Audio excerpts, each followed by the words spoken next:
Here's an idea for you. See yourself as an artist when you go to work every day.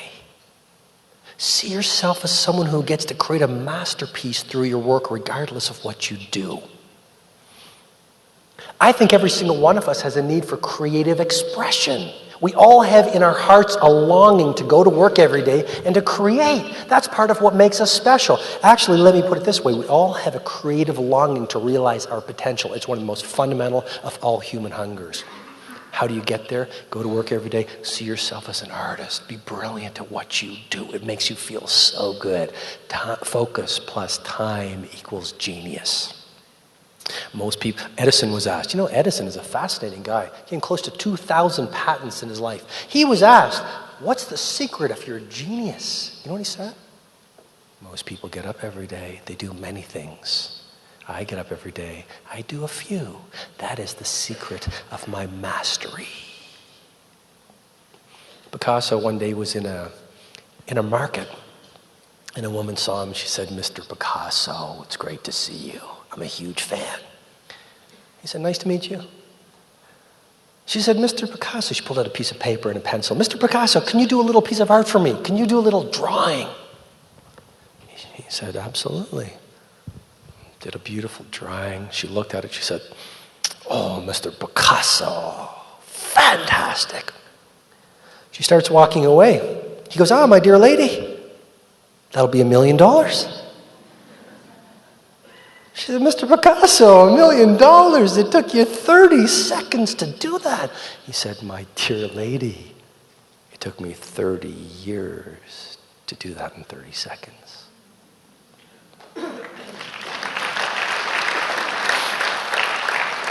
When we look at the Bonos of the world, when we look at the leading sales professions of the world, when we look at the best leaders without title, when we look at the masters of HR, the masters of R&D, we look at the best business people, we say, she's gifted, she's smarter than me, she's better with people than me, she just somehow knows more than me, she's got a better education, she had an easier background, she got lucky.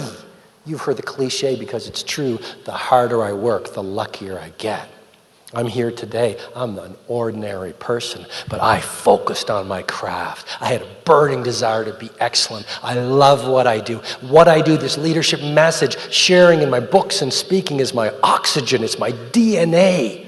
4 a.m, I get up and I'm working in my craft because I love it. I love it. I know every single one of us can be a genius quicker than you think. Quicker than you think.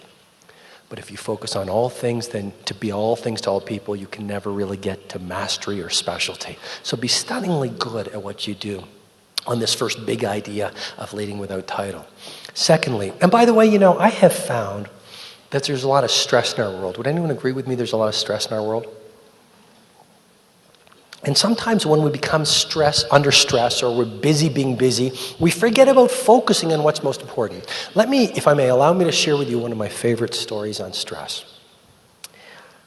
I was in a grocery store a little while ago, and I saw a mother pushing her baby. And this baby was crying, screaming like you can't imagine.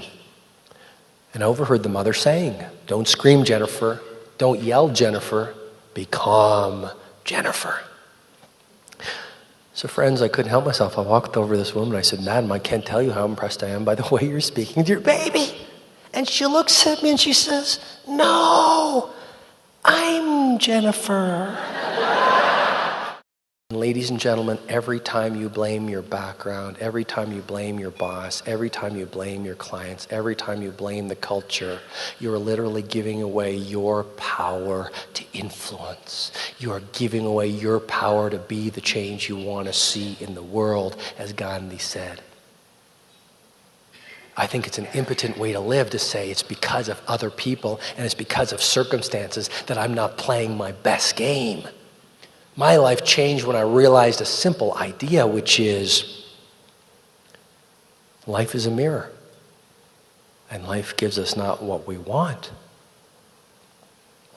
Life gives us who we are.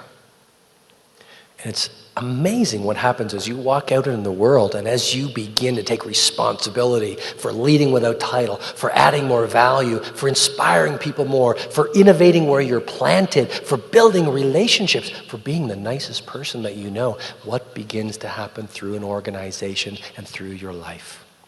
Absolute personal responsibility. Fourth point, become outrageously enthusiastic. And again, you're going to say, Robin, let's hold hands and sing Kumbaya. You know, being enthusiastic isn't important. Next thing you're going to tell me is get up in the morning and look in the mirror and saying, I think I am, I think I am. I like myself, I like myself, I like myself, I like myself. But isn't it true that the most enthusiastic person in the room influences people? And they elevate people, and they encourage people. Another issue of Fortune magazine a little while ago did a story on Richard Branson's Necker Island conference. He invited all sorts of amazing people. And the reporter in the room said something I've never forgotten.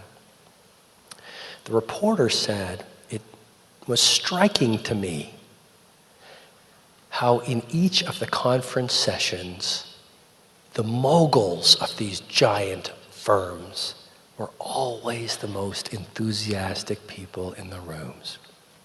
It's amazing to me when I meet world-class CEOs.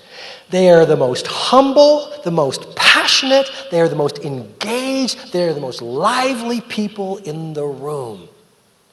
I think it's fundamentally important to be the most enthusiastic person you know. I think in so many ways, leadership is about inspiring people by your example. And children are masters of this. Children know these fundamentals. Just a little point on how children remember the simple things. My son Colby is 13. He turned 13 a few months ago. And I believe a child only turns 13 once. So I wanted to create an unbelievable experience for my son Colby. And I'm going to do the same for Bianca when she turns 13. So I decided to take Colby to New York.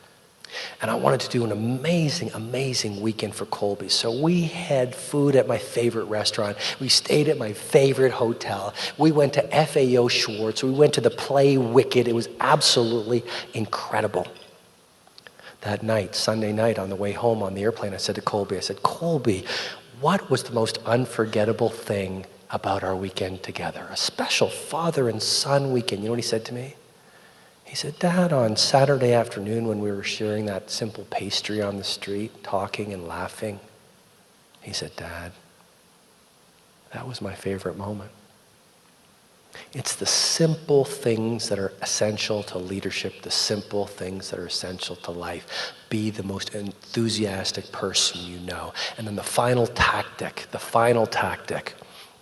give the extra 1%. Leadership doesn't happen when things are easy. Leadership is about how you show up when everyone else feels like going home at the end of the day. Leadership occurs on the extra mile. Leadership occurs when everyone has laughed at your idea. Leadership occurs when you feel like giving up and you reach into yourself and you pull out what Carmichael, who is Lance Armstrong's coach, said, the final 1%. He said what made Lance Armstrong great was everyone else gave up at the end, but he kept that final 1% in reserve. And when everyone else was exhausted and everyone else felt like giving up, Lance Armstrong reached deep within, and that final 1% is what made him world class.